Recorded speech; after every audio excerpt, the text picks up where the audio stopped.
दोस्तों, स्वागत है आपका अपने यूट्यूब चैनल एग्जाम अपडेट में।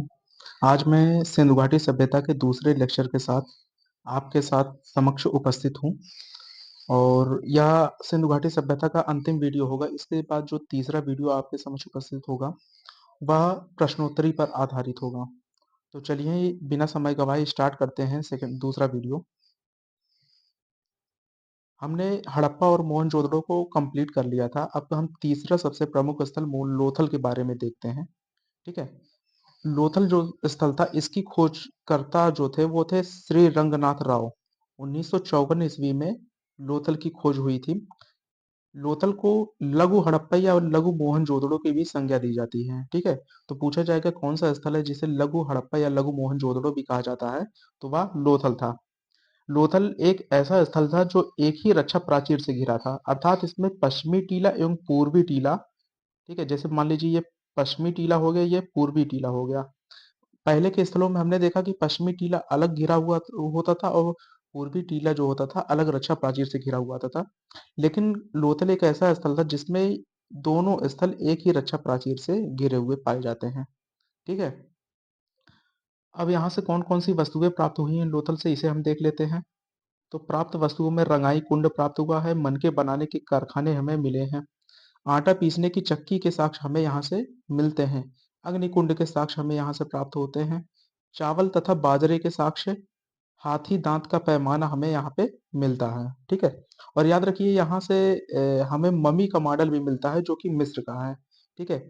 क्योंकि जो सिंधु घाटी सभ्यता था वह समकालीन मेसोपोटामियाई सभ्यता और मिस्र की सभ्यता, जिसे सुमेरी सभ्यता भी कहते हैं, यहाँ से व्यापार होता था। ठीक है। और इन दोनों समकालीन सभ्यताओं से व्यापार होने के कारण एक दूसरे की वस्तुओं का आदान प्रदान भी होता था। ठीक है। तो इस वजह से हमें यहाँ से मम्मी के साक्ष्य भी प्राप्त होते हैं। यहाँ गोदीवाड़ा डॉकयार्ड हमें यहाँ से मिलता है। साथ ही साथ बेलनाकार मुहरें प्राप्त हुई हैं। याद रखिए बेलनाकार मुहरें जो हैं वो मेसोपोटामियाई सभ्यता की हैं। मेसोपोटामियाई सभ्यता। ठीक है। ये जो बेलनाकार मुहरें हैं ये मेसोपोटामियाई सभ्यता की हैं। ठीक है। जो कि दजला फरात नदी के किनारे विकसित हुई थी। अब हम चौथा स्थल देखते हैं। चौथा स्थल है चनुदड़ो। ठीक है।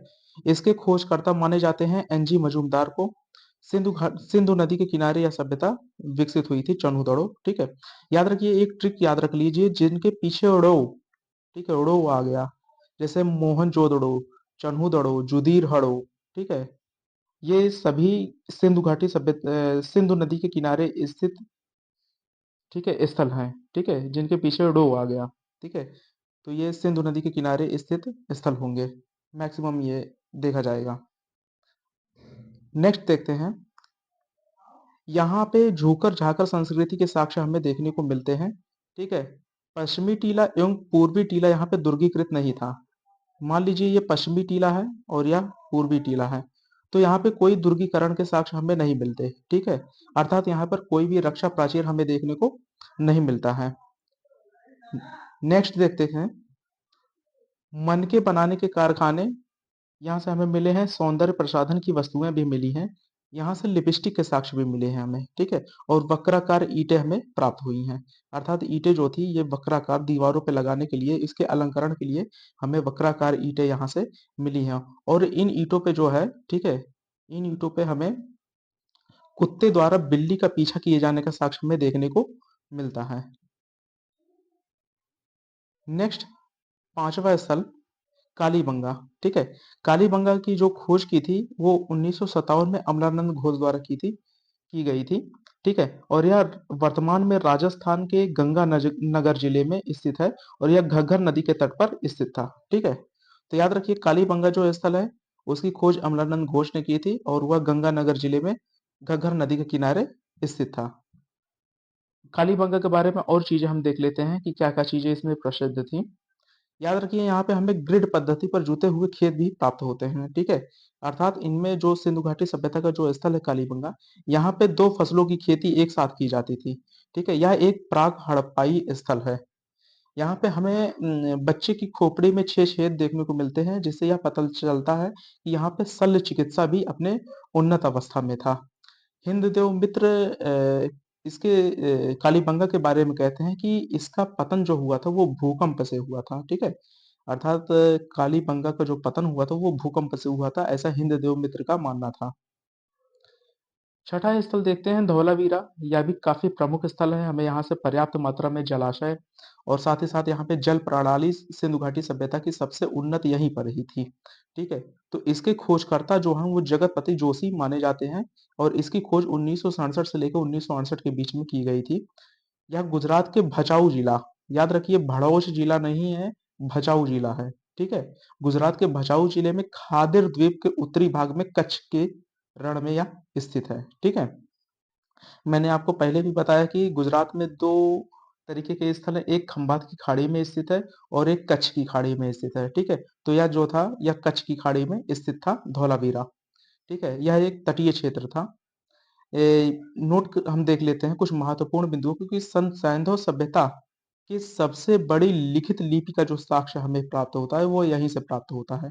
ठीक है। हमें इसमें 10 अक्षर का जो है साइन बोर्ड प्राप्त होता है। ये देखिए 10 अक्षर का साइन बोर्ड मैंने चित्र के माध्यम से इसे प्रदर्शित करने का प्रयास किया है। इसमें पिक्टोग्राफिक लिपि का प्रयोग किया गया था। ठीक है। पिक्टोग्राफिक। ठीक है। पिक्टोग्राफिक लिपि। ठीक है।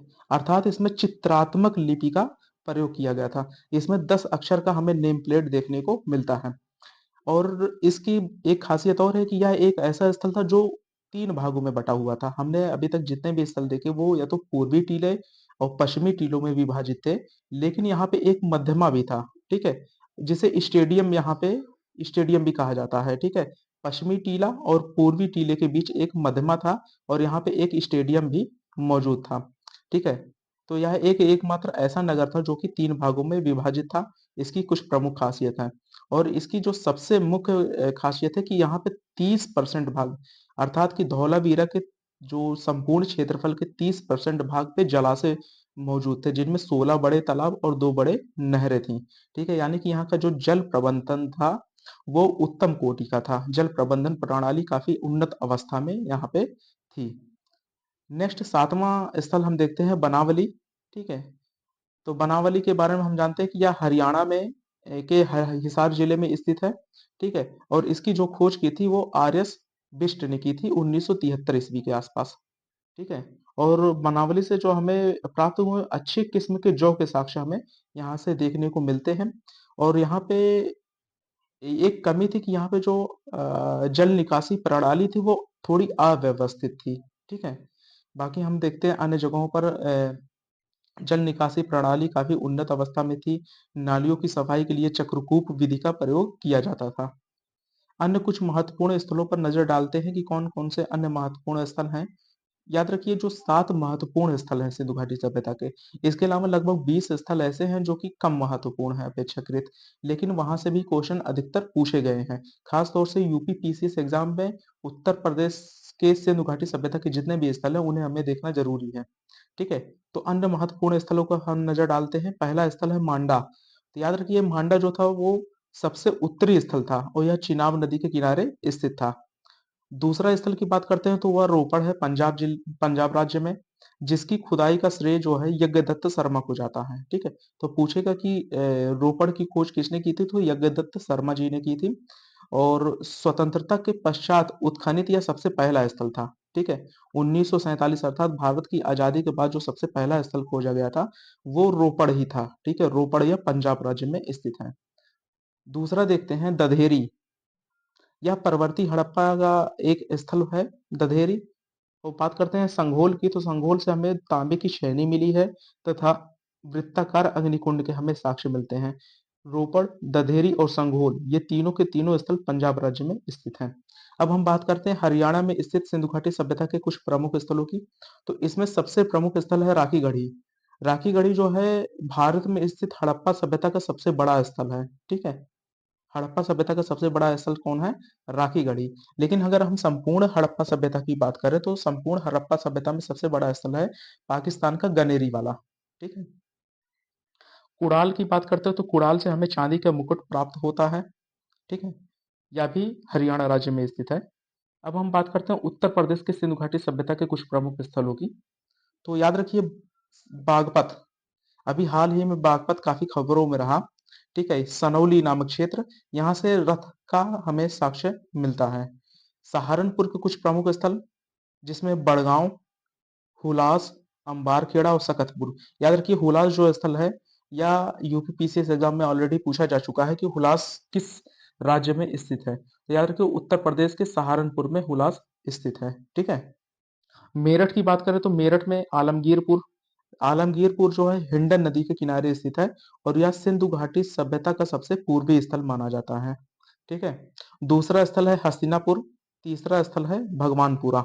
ठीक है। आलमगीर, हस्तिनापुर और भगवानपुरा ये मेरठ जिले में स्थित सिंधु घाटी सभ्यता के प्रमुख स्थल हैं। एक चीज हम देखते हैं कि जो गुजरात में लोथल और सुरकोतड़ा है, याद रखिए लोथल और सुरकोतड़ा ये दोनों दो स्थल हैं, ये दोनों एक ही रक्षा प्राचीर से घिरे हुए हैं। ठीक है। याद रखिए मैंने आपको बताया था कि जिसके पीछे ड़ा आ जाए वो सिंधु घाटी, सिंधु नदी के किनारे स्थित होगा, लेकिन सुरकोतड़ा उसका अपवाद है। ठीक है। एक ही रक्षा प्राचीर से घिरे हुए ये दो शहर थे, लोथल और सुरकोतड़ा। और सुरकोतड़ा से हमें घोड़े की हड्डियों के साक्ष्य हमें यहाँ से देखने को मिलते हैं। याद रखिए कि जो घोड़ा था वो सिंधु घाटी सभ्यता के लोग प्रयोग नहीं करते थे। ठीक है। लेकिन हमें यहाँ से घोड़े की हड्डियों के साक्ष्य हमें देखने को मिलते हैं, अर्थात सिंधु घाटी सभ्यता में घोड़े को पालतू नहीं बनाया गया था।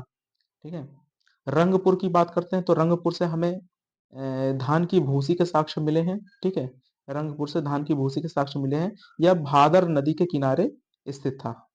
ठीक है। नेक्स्ट देखते हैं महाराष्ट्र का स्थल। तो महाराष्ट्र के दैमाबाद, हम जानते हैं कि दैमाबाद जो है वो प्रवरा नदी के किनारे स्थित है, और यदि प्रवरा ना दे तो गोदावरी नदी अवश्य दिया होगा। ठीक है। तो अहमदनगर जिले में, ठीक है, यह गोदावरी की सहायक प्रवरा नदी के तट पर स्थित है। ठीक है। दक्षिणतम स्थल यह माना जाता है। ठीक है। अब हम देखते हैं कि नदियों के किनारे स्थित स्थल, ठीक है, कौन सी नदी के किनारे कौन कौन से स्थल स्थित है।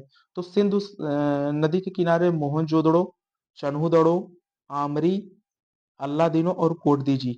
आलमगीरपुर जो है ये मेरठ में हिंडन नदी के किनारे है, तो यह गलत होगा। ठीक है। मोहनजोदड़ो, चन्हूदड़ो, आमरी, अल्लादीनो और कोटदीजी ये सभी सिंधु नदी के किनारे स्थित हैं।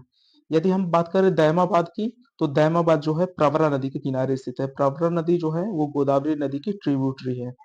ठीक है। कुछ इंपॉर्टेंट बिंदुओं को हम देखते हैं कि मेसोपोटामिया के लोग जो थे वो सिंधु घाटी सभ्यता के लोगों के लिए मेलुहा शब्द का प्रयोग करते थे। ठीक है। वो सिंधु घाटी सभ्यता के लोगों को मेलुहा कहते थे। ठीक है। तो यह हम याद रखेंगे। नेक्स्ट हम कुछ इंपॉर्टेंट बिंदुओं को देखते हैं। ठीक है।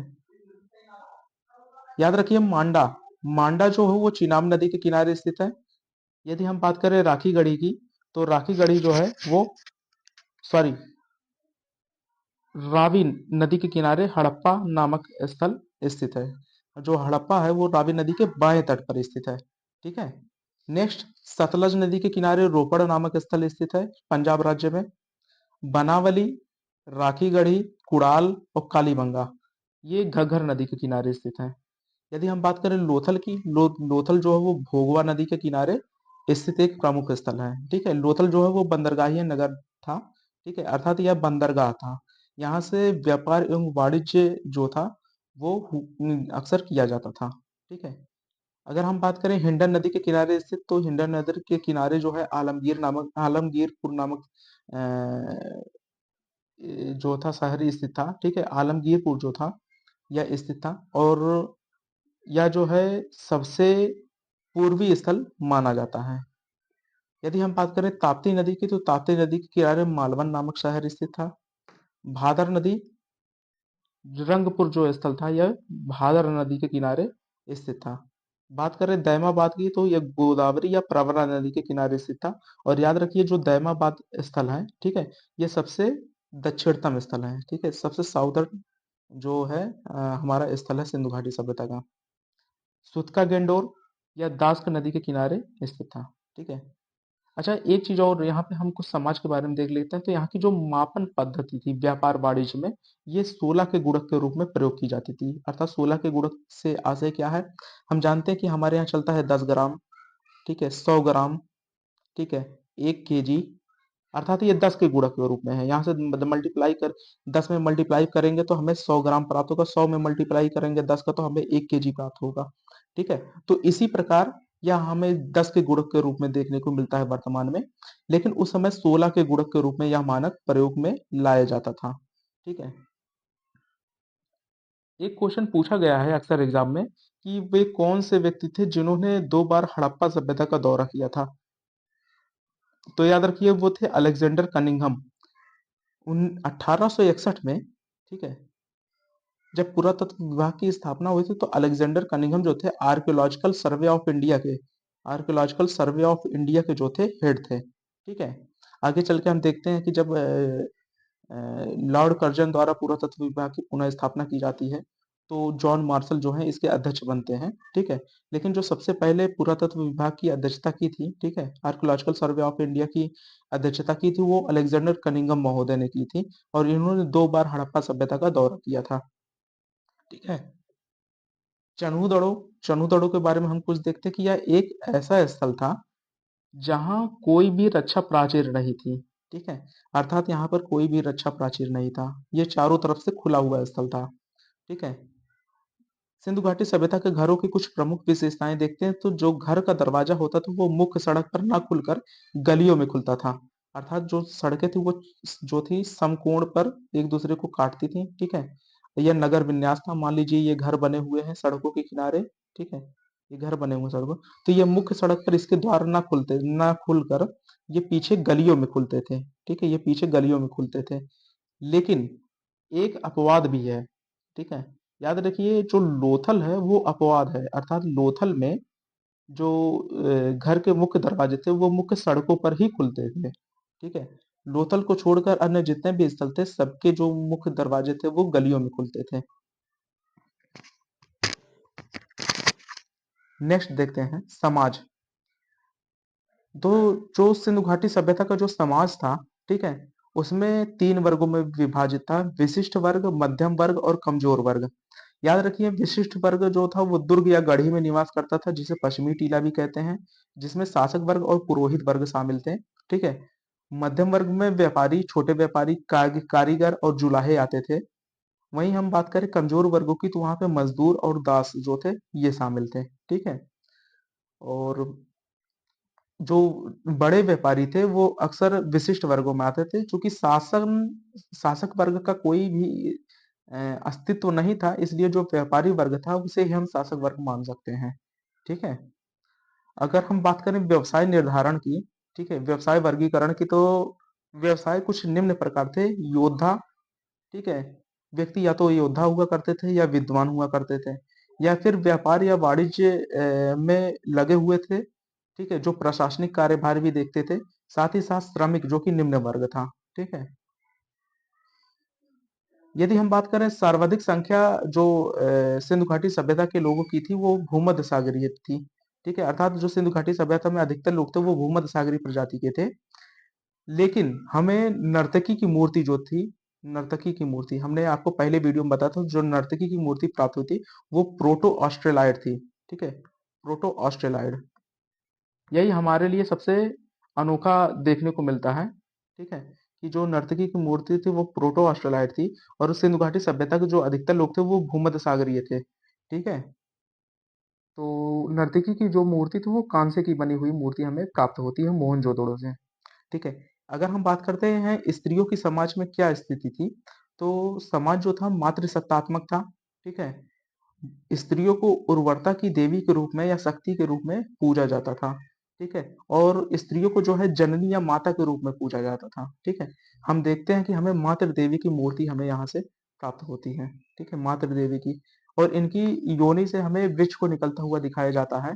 ठीक है, तो यह प्रदर्शित करता है कि जो स्त्रियों थी ये इन्हें मातृ या उर्वरता की देवी के रूप में पूजा जाता था। ठीक है, और स्त्रियों की जो स्थिति वो काफी अच्छी स्थिति थी सिंधु घाटी सभ्यता में। तो इस प्रकार से हम सिंधु घाटी सभ्यता के संपूर्ण टॉपिक को इस वीडियो में कवर करते हैं। ठीक है, अगर आपको ये वीडियो अच्छा लगा हो तो जरूर सब्सक्राइब करें, शेयर करें, कमेंट करें, एक और लाइक भी जरूर करें। ठीक है, और कमेंट के माध्यम से बताएं कि कहाँ पे और भी इम्प्रूव किया जा सकता है। सो मिलते हैं नेक्स्ट वीडियो में। हमारा नेक्स्ट वीडियो जो होगा वो सिंधु घाटी सभ्यता की प्रश्नोत्तरी पर आधारित होगा। ठीक है, इसके साथ ही हम लोग सिंधु घाटी सभ्यता को खत्म करके आगे चलकर हम ऋग वैदिक काल को हम स्टार्ट करेंगे। सो हमारे साथ बने रहने के लिए थैंक यू सो मच।